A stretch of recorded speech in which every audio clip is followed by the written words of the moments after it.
وقل رب زدني علما.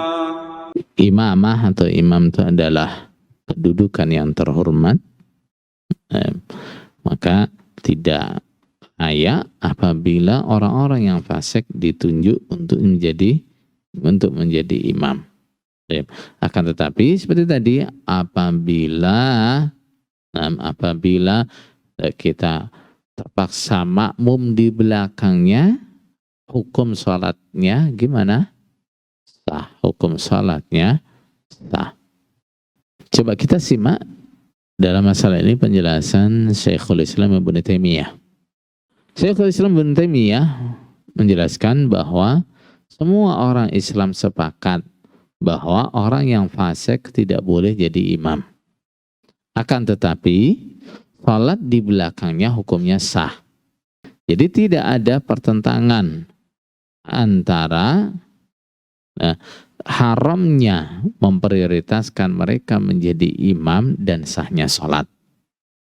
Ini ucapan Ibnu Taimiyah seperti itu. Kemudian di tempat lain dia mengatakan al-aslu anna man sahhat salatuhu sahhat imamatuhu. Hukum asalnya bahwa barang siapa yang sah salatnya maka sah imamahnya, artinya sah bermakmum di belakangnya.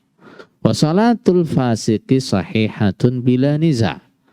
Salat orang fasik itu sah bila niza, tanpa ada perdebatan. Faqad akhrajal Bukhari fi tarikhihi. Al-Bukhari rahimahullah ta'ala dalam kitab tarikhnya, Tarikh Al-Kabir, dia mengeluarkan hadis an Abdul Karim Al-Jazari. Annahu qala, Abdul Karim berkata, adraktu asyaratan min ashabin Nabi sallallahu alaihi wasallam. Aku menjumpai 10 orang sahabat Nabi sallallahu alaihi wasallam yusalluna khilafa a'immatil jawur. Mereka salat di belakang imam-imam yang menyimpang. Imam yang semena-mena, penguasa yang semena-mena, yang nyeleweng. Itu fasik atau enggak? Fasik. Tapi sahabat-sahabat Nabi juga salat di belakangnya.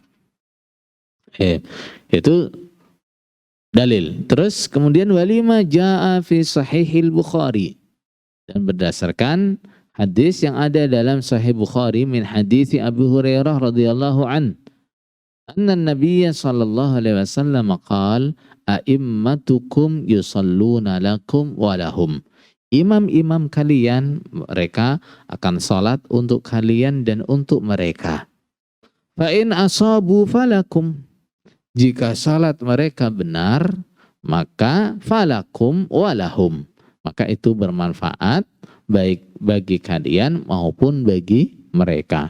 Wa in akhta'u falakum wa alaihim. Bila mereka keliru salah, maka kalian tetap mendapatkan pahala. Adapun dosanya adalah tanggungan mereka sendiri. Kemudian wa kadza umumu ahaditsil jamaah. Begitu juga keumuman hadis-hadis tentang salat jamaah. Itu juga menunjukkan bahwa imamahnya orang yang fasik itu juga sah. Wa fis sahihi ahaditsu katsirah tadullu ala sihhatis salati khalfal fasik fusaqi. Di dalam hadis-hadis sahih banyak hadis yang menunjukkan sahnya salat di belakang imam yang fasik. Wa qala rahimahullah, wa yajuzu lirrajuli ay yusalli as-salawatil khams wal jumu'ah wa ghaira dzalika khilafa man lam yu'lam minhu bid'atan. Man lam ya'lam minhu bid'atan. Seorang laki-laki boleh salat 5 waktu ataupun salat Jum'ah dan semisalnya di belakang orang yang dia tidak ketahui dia adalah ahli bid'ah. Ahli bid'ah itu kalau disebutkan oleh ulama-ulama itu yang mana sih? Apakah orang yang sholatnya baca usolli, Nah, apakah orang yang sholatnya mengeraskan bismillah? Apakah orang yang sholatnya membaca qunut subuh? Apa itu yang dimaksud ahli bid'ah? Bukan. Ya, yang dimaksud ahli bid'ah dalam ucapan ulama-ulama dulu itu adalah orang-orang yang memiliki akidah-akidah yang bertentangan dengan akidah ahli sunnah wal jamaah. Gitu ya. Seperti apa? Seperti orang-orang khawarij, seperti orang-orang mu'tazilah, seperti orang-orang qadariyah, seperti orang-orang murji'ah. Nah, ini yang disebut ahli bid'ah dalam ucapan para ulama. Gitu ya. Bukan orang yang di situ waktu sholat dia baca niat sholat, waktu sholat bapak bismillahnya dikeraskan, waktu sholat subuh baca qunut. Bukan, ini masalah-masalah khilafiyah. Nah, dalam masalah furu orang tidak dibid'ahkan dengan mengerjakan ini, gitu ya. Betul? Nah, walaupun sebagian dari ulama mengatakan ini adalah bid'ah, tapi tidak menyebut pelakunya sebagai ahli bid'ah. Betul? Ahli bid'ah dalam pengertian ulama yang disebut dengan ahli bid'ah adalah satu, orang yang bid'ahnya dalam masalah akidah. Gitu ya. Orang yang bid'ahnya dalam masalah akidah walaupun dalam satu masalah. Misalnya dia memiliki akidah takfiri seperti khawarij misalnya, sebenarnya cukup untuk dikatakan sebagai ahli bid'ah. Nah, atau dalam masalah furu' selain masalah akidah akan tetapi banyak.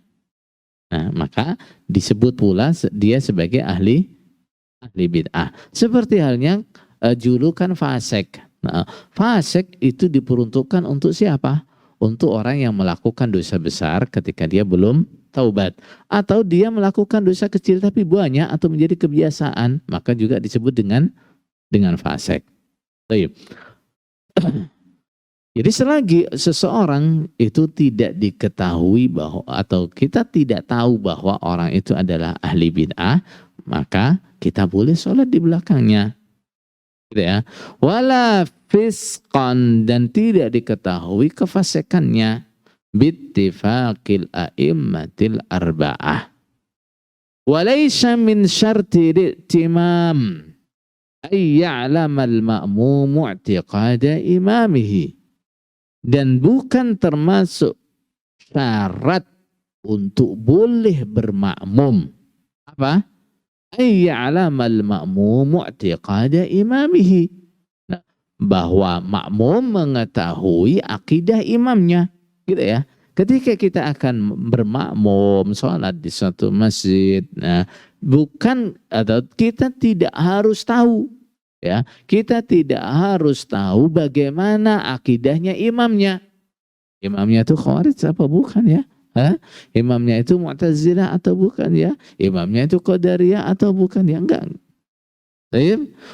Wala ayyam tahinahu, dan dia tidak boleh untuk mengujinya, ditanya gimana, apa sih akidahmu? Betul?